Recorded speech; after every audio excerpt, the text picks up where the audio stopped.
Hello YouTube and welcome to another episode of The Cloudy Vape. In this video we're going to be talking about the IPV D2. So this is just a little 18650 guy.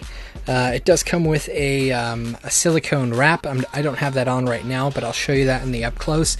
So this is 7 to 75 watts, 10 to 50 joules, I believe. Right now I have a NI200 head on this S-Pole tank by Ovankol, and then I have it at 425 watts, and I have it at 35 joules, reading out at about 0.12 or 0.12 ohms. As far as, my first initial thoughts on this, very small, very compact. If you can see, I basically hide it in my entire hand. Not too bad. Battery life is decent for a single 18650. So at 35 joules, 425 degrees Fahrenheit, let's have a little vape on this.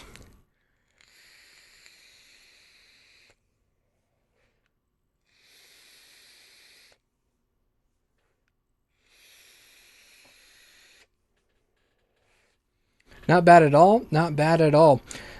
So yeah, that's it in temp mode. Let me switch out this tank and try it in wattage mode.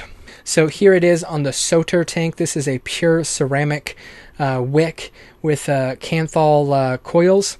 So let's try it out with this Soter tank at about 40 watts.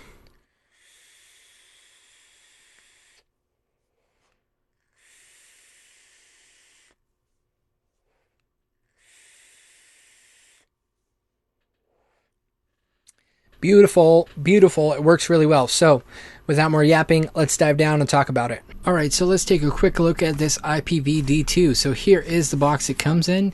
You have white, silver, and black. Those are the colors that it's stating. It says IPV D2. A little bit marking on the back, marking on the side, IPV. So that is that. Let's open it up. So you're going to have a warranty card. I believe this is warranty card. Yes, warranty card. You have your manual that will talk a little bit about the device. Let's look at it and see if it tells us anything important. That is German. I don't need German.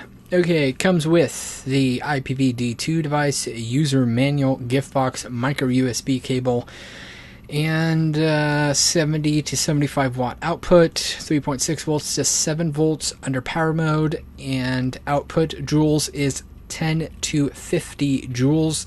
Output voltage is 1 to 7 volts under joules mode.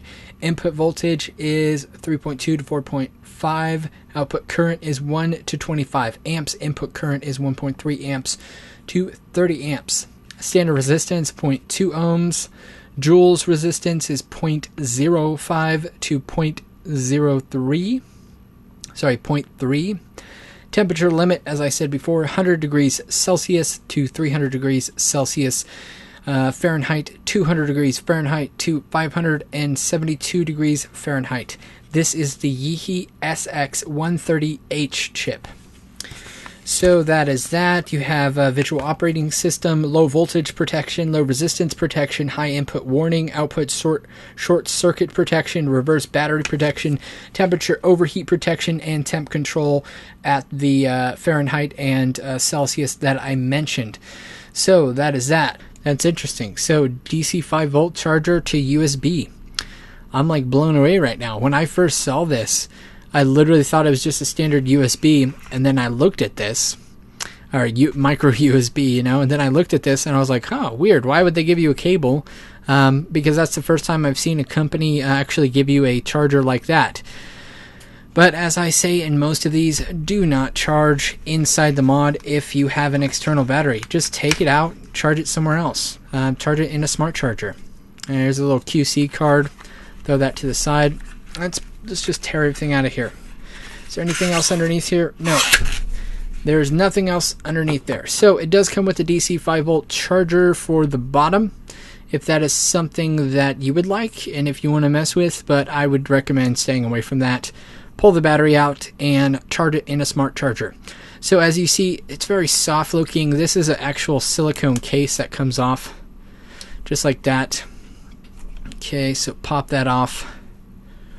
Pop it off, pop it off, pop it off. Alright, so there's your silicone case. So you do have a silicone case with it. Now looking at the device, it's just a very small little black device. Here it says IPV. It has your markings for that. You have venting right there. You have your DC 5-volt adapter right there. You have your power up, wattage down. Your OLED screen is right there. You have a 510 connector right there. It is spring loaded, and that is about it. Now as far as your back panel, it comes off just like the IPv4 and the 4S. So this little part down here, you actually have to get it from the bottom. This top part, it won't really come off. It's very hard to get off. So you want to get it off from the bottom right here. Just basically pull the little levers right there, and boom, that's going to come off just like that. So that holds on, and I don't believe there's magnets on this one. No, it's just indentations. So right there, little indentation, little ball bearing, spring-loaded ball right there, spring-loaded ball right there. And that's what holds it on. So that is that. As far as your battery, here's your battery connection. Comes with a lanyard. I believe positive is down, so positive is towards the bottom. Negative is towards the 510 connector, and that is that. So let me double check I'm getting this in correctly. Positive, negative, negative, positive, just like that. Once that is done, grab your device, grab your little clip, and pop it on. So that is that. So let's turn it on. 5 clicks turns it on. It's going to say IPV D2. Alright, so it's going to say check atomizer. Now this is actually in temperature mode right now. So let me screw down this temperature device that I had going on.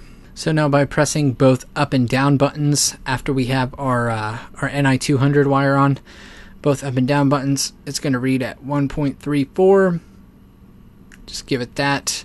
So now it's at 35 joules. Right here is going to indicate joules. In temp mode, you're going to have ohms, and you're also going to have degrees. So right there is your Fahrenheit. You have your ohms, your joules, and your battery indicator. As you fire, it will light up. You can adjust your joules by pressing up or down. It will go up to 50 joules, and it will go all the way down to 10 joules. Here we go, 10 joules. Okay, so that is your temp mode, and right now it's set for NI200. So 5 clicks will get you into your menu system, just like most. So system off, you press up or down, or positive, negative, it will turn it off. Joules, you press up and down, it will go from power to joules. And then there's also an exit option. So let's go back to power. So power, yes, I want to exit. So now in power mode, you're basically going to see wattage, you're going to see ohms, you're going to see volts. And that is all for power. And you can adjust all the way up to 75 watts.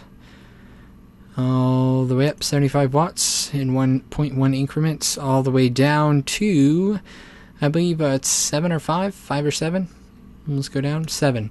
Goes all the way down to 7. So that is cool. So now if you want to change this, say from NI200 to titanium, you basically from power to get into temp, you would go 1, 2, 3, 4, 5. I'm cycling too much. Okay, 1, 2, 3, 4, 5. Then you would hit your power button to switch to the power mode option. Then hit up or down to switch to joules mode. Then from there, hit hit power. And then that will let you pick either Fahrenheit or Celsius. So you go to Fahrenheit. Then you'll set your temperature, however you want to set it, up or down. You can set it. Press your power again. You can set it from NI200 or titanium. So that is how you set that. Once you set the one you want, hit your power button, hit your up or down button to exit, and now you're in titanium mode. Now if you want to go back, you would just do 5 clicks, 1, 2, 3, 4, 5, and I hit too many times again. So there's back to joules mode. Hit power. Now you're in Fahrenheit. Hit power. Now you pick your temp, hit power, and then you can pick your coil mode, so Ni200 or titanium. So that is cool. Exit, yes I want to. Now if you want to change the temperature, like you can change your joules right now, but if you want to change the temperature while you're in temp mode, regardless if it's nickel or titanium, you're going to press it 1, 2, 3, 4, 5. 1, 2, 3, 4, 5. 1, 2, 3, 4, 5. Okay, it's going crazy.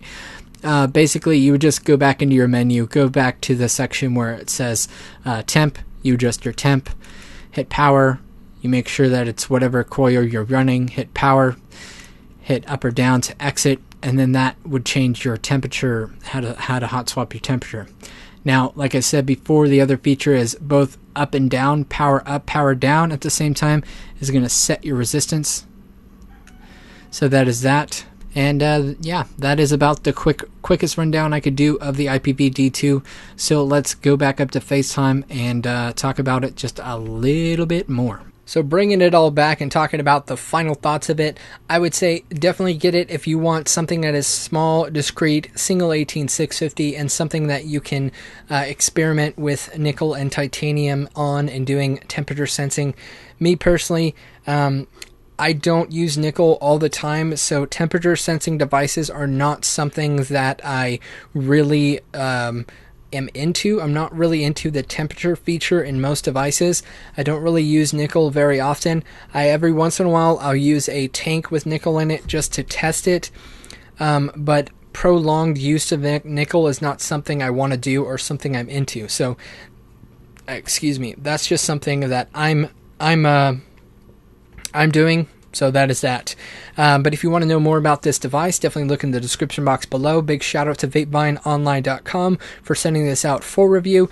And if you want to check out vapevineonline.com, again, description box below.